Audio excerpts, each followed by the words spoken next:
Okay, y'all, buckle up because this royalty is scalding. Prince Harry, yeah, the spare turned rebel, he just got the royal door slammed hard in his face. No more cash, no more cover, no more King Daddy bailout. That's right, King Charles didn't just take away his allowance, he pulled the plug on every single drop of royal money flowing Harry's way. The palace ain't sugarcoating it either. The message is loud, clear, and cold. Harry, you're on your own now. And listen, this isn't just some petty family feud over inheritance. No, darling, this is a full-blown war of reputations. This is about legacy, control, and that shiny little thing called the royal brand. Ever since Harry and Meghan packed their designer bags and fled to California, waving the flag of independence, things have been spiraling. They said no more royal duties, no more firm, no more tiaras or protocols. They wanted freedom, but here's the messy part. Saying goodbye to the crown is one thing, actually living without it, whole other story. And Harry, he's been playing both sides, telling the world he's over the monarchy, but still clinging to those royal perks like it's a platinum Amex. I mean, imagine quitting your corporate job, but still rolling up to the office for free snacks in your reserved parking spot.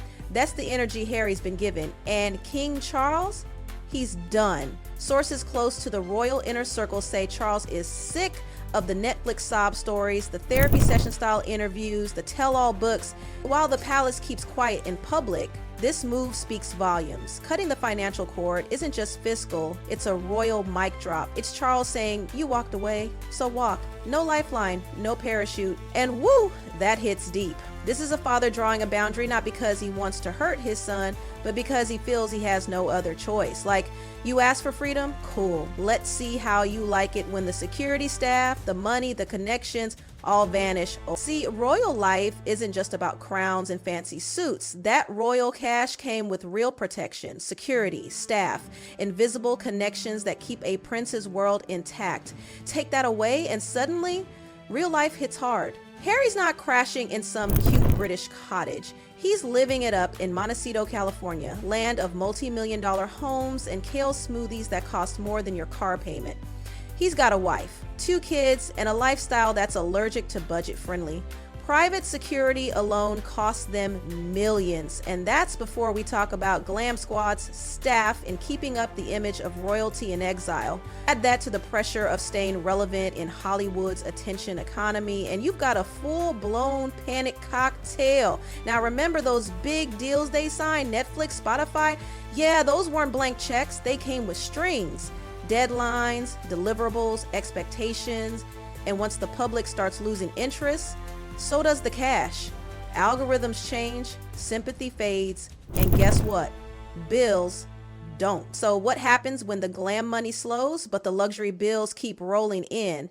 That is the storm Harry's caught in. And King Charles, he's watching from the throne like, let's see how you swim without a lifeboat. But the royal fam's message is clear. You don't get to trash the family on global platforms, air the monarchy's dirty laundry to Oprah and Spotify, and then expect the very people you humiliated to keep funding your Lux escape.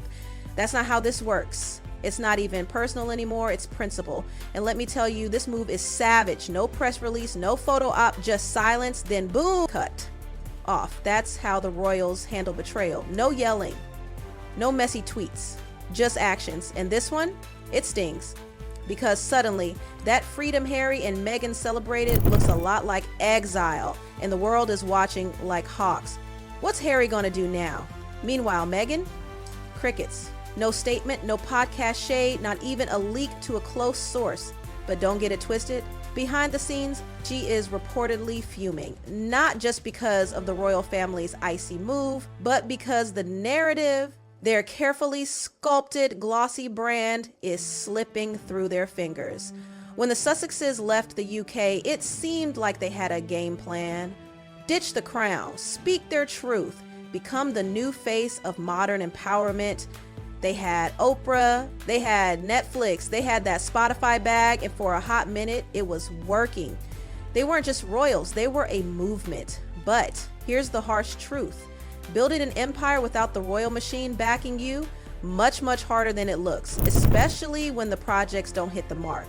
A few lukewarm documentaries later, people began asking, okay, but what else are you doing?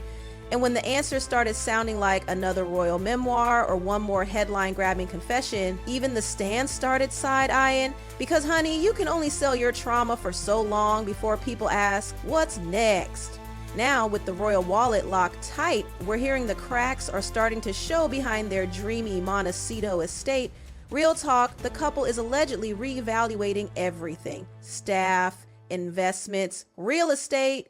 There's even buzz they might sell part of their mansion just to keep things afloat. Because when you're juggling full-time staff, a massive estate, and 24/7 private security in California, that's not just expensive, it's unsustainable. And this is where the drama turns deeply personal. Insiders say King Charles didn't wake up and decide to cut Harry off on a whim. No. This came after years of being painted as a cold, cruel father on every media platform imaginable. The man's been dragged in interviews, books, and docuseries, and through it all, he kept silent. But behind closed palace doors, he'd had enough. This wasn't just a move against Harry. This was for the entire institution. Every royal, every aide, every extended family member who's had to deal with the backlash every time the Sussexes release another project. Even William, who has done his best to avoid public mudslinging, reportedly backed his father's decision 100%. For him, this wasn't just fair, it was overdue. William believes Harry made his choice when he left the firm, and now he needs to live with it. Finally, and here's the real tea. This isn't just family drama, this is brand damage.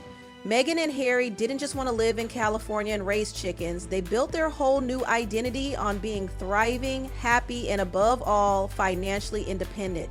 But now, with headlines asking if the Duke and Duchess are broke, that image takes a brutal hit. Let's be real, no one wants to invest in a brand whose star player might be struggling to pay the bills. No one wants to buy empowerment from someone whispering, "Can I borrow 20 million?" Now they're stuck. Do they go quiet and try to rebuild a brand without more royal secrets? That takes serious originality. Or do they lean back on royal drama for another season of headlines? Risky move, especially if the bridges are already burnt. And the royal fam, they're not picking up the phone. Total radio silence. But make no mistake, this silence is screaming. Screaming, we're done saving you. The safety net is gone. And for the first time, Harry and Meghan are really, truly on their own. And here's what no one's saying out loud, but we all feel it.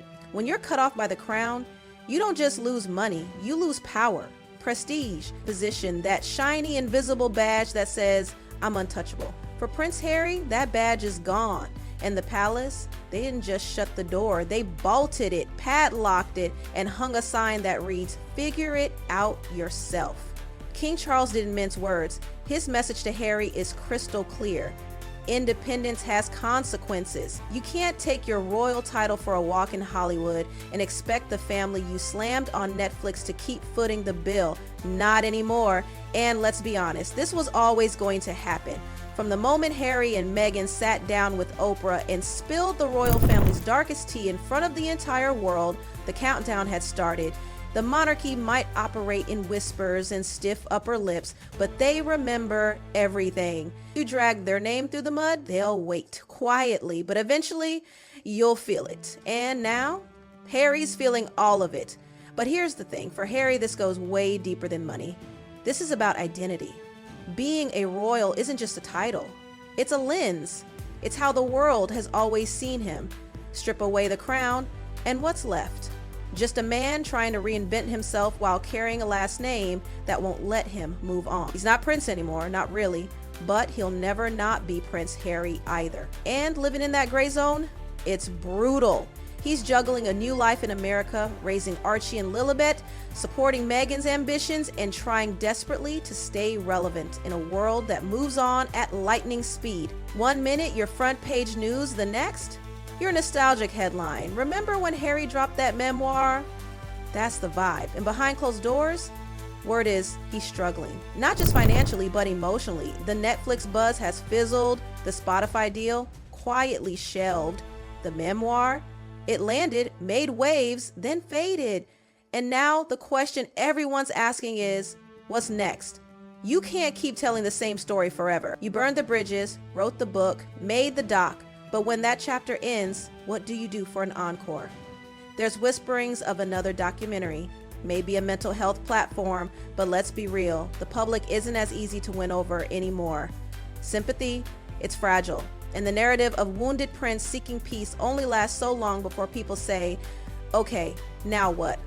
And the worst part, Harry knows it. He's not clueless. He's very, very aware that he's standing at a dangerous crossroads.